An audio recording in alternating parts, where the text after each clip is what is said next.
अधिष्ठाता महोदय, ये मेरी मेडन स्पीच नहीं है, ये मैं पहले ही साफ कर देना चाहता हूँ। ठीक है, ओके।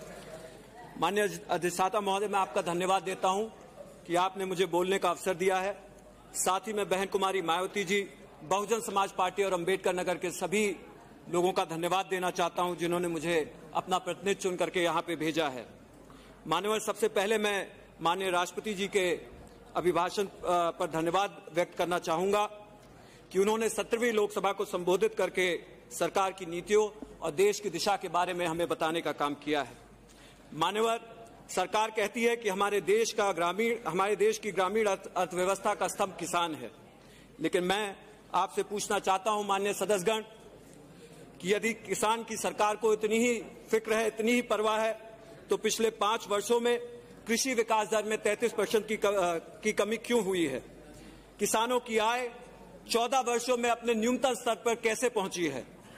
और मैं आपसे ये भी पूछना चाहता हूं कि एमएसपी जिस वादे पर सरकार स्थापित हुई थी, आज एमएसपी 2 गुना क्यों नहीं हुई है? इस पे सरकार को जरूर जवाब देना चाहिए। मान्यवर, एक तरफ सरकार की मार्केटिंग लाइन है सबका साथ सबका विकास, और दूसरी तरफ उत्तर प्रदेश के गन्ना किसानों का 10,226 करोड़ रुपया बकाया सरकार ने अभी तक वापस नहीं किया। मान्यवर जो है, अभी बात कर रहे थे हमारे पूर्व मंत्री जी, इसके ऊपर भी वो कुछ बोलते तो बहुत अच्छा लगता।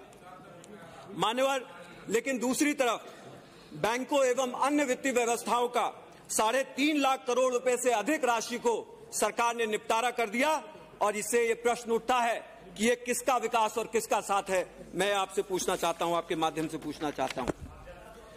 मान्यवर, देश के लाखों किसान अपने हक की लड़ाई लड़ते रहे, तो सरकार ने उनको सुनने की बजाय उनके ऊपर लाठियां बरसाने का काम किया।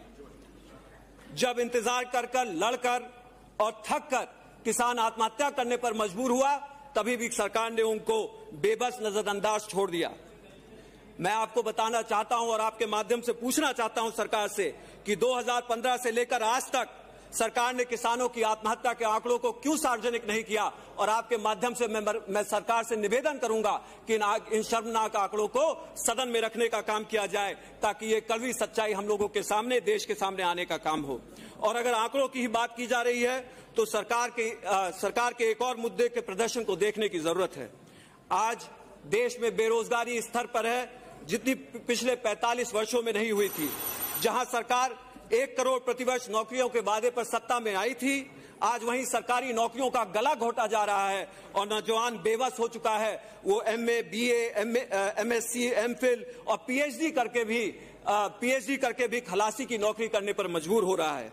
मान्यवर, मैं आपके माध्यम से नौजवानों के साथ साथ अल्पसंख्यकों की भी आवाज उठाना चाहता हूं। मान्यवर, अल्पसंख्यकों को भी बदहाली में छोड़ दिया गया है। पिछले 5 वर्षों में गौ माता के अपमान के संदेह में न जाने कितने अल्पसंख्यकों, दलितों पर अत्याचार होने के काम हुए हैं, लेकिन सरकार ने आज सबके साथ के नारे से मुंह फेर लिया है और देश के नागरिकों को लाचार छोड़ दिया है। मान्यवर, लेकिन मैं सरकार का ध्यान एक तरफ जरूर ले जाना चाहता हूं। वो अपने चप्पल को देखे, अपने जूते को देखे, अपनी बेल्ट को देखे, अपने घड़ी के पट्टों को देखे, और यहाँ पे लाए हुए उनके देशी विदेशी हैंडबैगों को देखे और ये पूछे कि उसका चमड़ा किस चीज का बना हुआ है। मान्यवर, मैं ये भी पूछना चाहता हूं कि आज कहाँ गए उनके गौरक्षक, कहाँ गए उनके धर्म के सेवक और कहाँ गए समाज सुधारक? मान्यवर, देश का प्रजातंत्र, क्लोज कीजिए, आखिरी पॉइंट,